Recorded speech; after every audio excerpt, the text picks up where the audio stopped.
what we want to focus on now is, and this is what we're here to talk about a bit more, is that from the last presentation you remember, is that we want to look at some game-changing businesses that have 19 staff or more. It's going to take us a little bit longer to get them off the ground. They're not just everyday business that you can just start plugging into here. And I want to talk about some of these ideas we're having. And part of the idea is that, or part of the what we actually need to happen with this is that we want council and council staff as active partners. And the new business unit who's been established there with Will Samuels, we're working with Will very closely. We're very happy of how that's going. Obviously, it takes a little bit of time to beat those things in, but I'm really excited about working with Will. And we've been working on some of these projects already, but some are new and some you might not have seen. So before I start off on showing you some of these things we've been working on, or the ones we think are going to be good for Taupo, is I want to sort of start to seed off a little bit. And I've sent you this link from Paul Callan, who's the New Zealand of the Year, and also the Chief Advisor for John Key. And he's had that 20-minute video clip. I've actually borrowed some of his ideas here, just to set the scene a bit before I present those ideas, because we really do want to change how things used to work. But I'm just going to get your eyes on this graph here a little bit there. And one of the myths that's always around is that New Zealand have got a relaxed and easygoing lifestyle, and it says that we need to be working harder to be a bit more prosperous. So how this graph works is on the left-hand side, you've got the hours worked going up. On the bottom, you've got output per hours worked. So if you follow that graph, French people obviously don't work at all. Neither do Germans. That's where I come from there. And people that sort of work the hardest and get bugger all to show for is pretty much Iceland, Japan, and Greece there around about where they sit. Now, New Zealand might come a bit of a shock to you, and I love New Zealand because I live here. New Zealand sits here. That means we work really hard and we've got bugger all to show for. And I'd like to get into why that is the case. And Paul almost said it, is that he sort of had quite a controversial statement. He said that New Zealanders choose to be poor. And I thought that was a bit harsh. But if you looked at some of these numbers, he then went on to say, he looked at the formula saying, let's have a look of a revenue per employee. So all he's done is taking all the GDP and divided by the amount of people that work. That means the average for New Zealand is that red line. It's around about $120,000 mark. That's the average income, or the average value an employee creates. Now, wine and tourism. Tourism sits at around about 80,000. The wine industry at about 90,000. So yes, we can create a lot more tourism businesses, and it'll make us poorer. But we do need it because it does give a lot of employment to unskilled or lesser skilled people. It is important to have that. We just wanted to set the scene, just to give you a bit of an idea of what we're playing at here. Fonterra sits at around about $350,000. Without the dairy industry, New Zealand would be pretty poor. But the one we want to work on, and what we want to set your eye to, is always saying that New Zealand manufacturing exports, and the total New Zealand manufacturing actually creates a lot of high value jobs. Food manufacturing, not that great.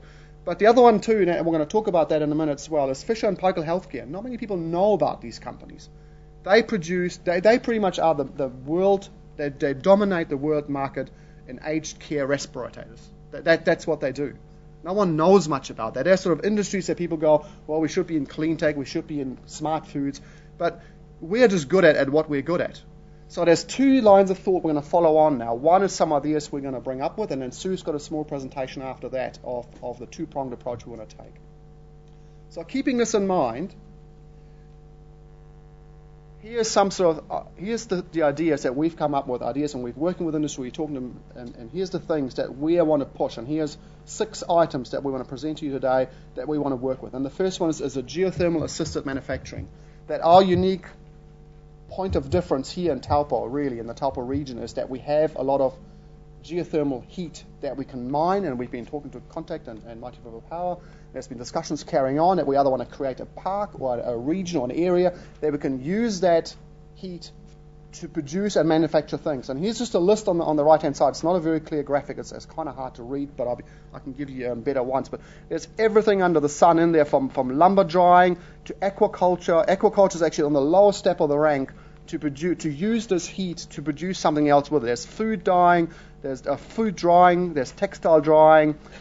there's everything pretty much. There's soft drink carbonation, mushroom growing.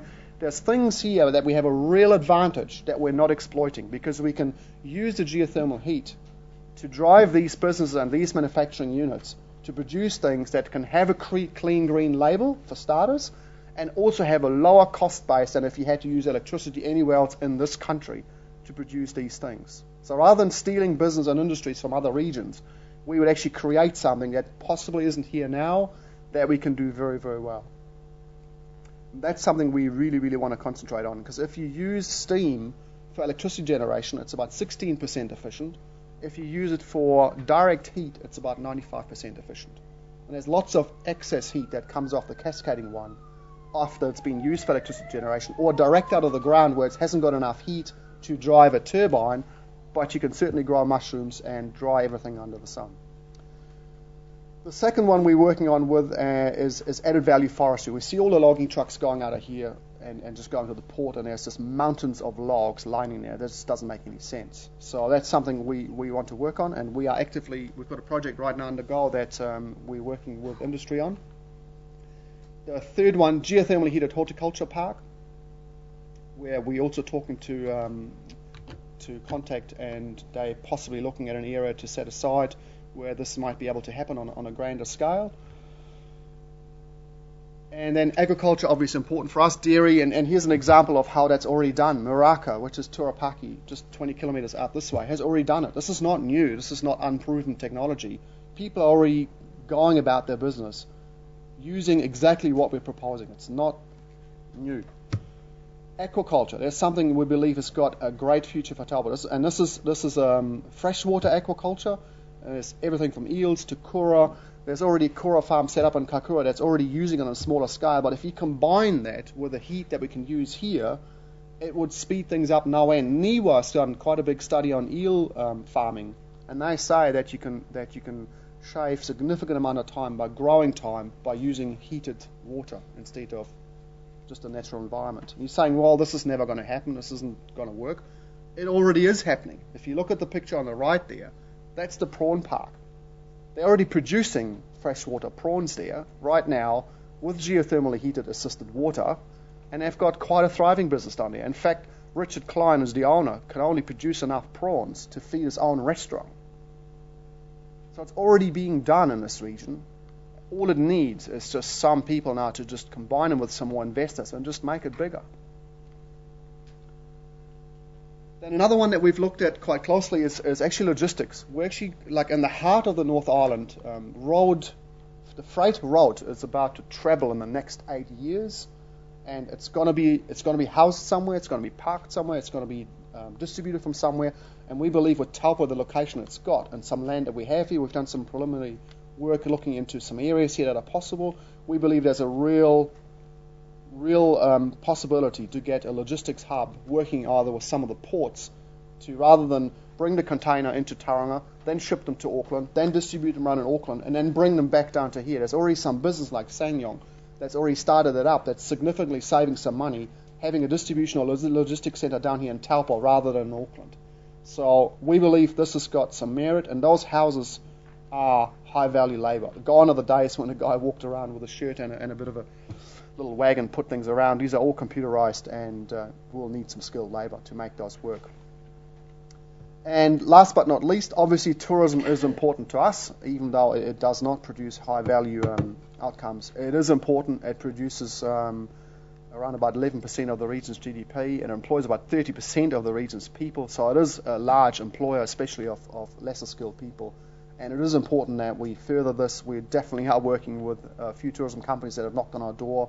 There are some projects underway that we believe are going to be very beneficial.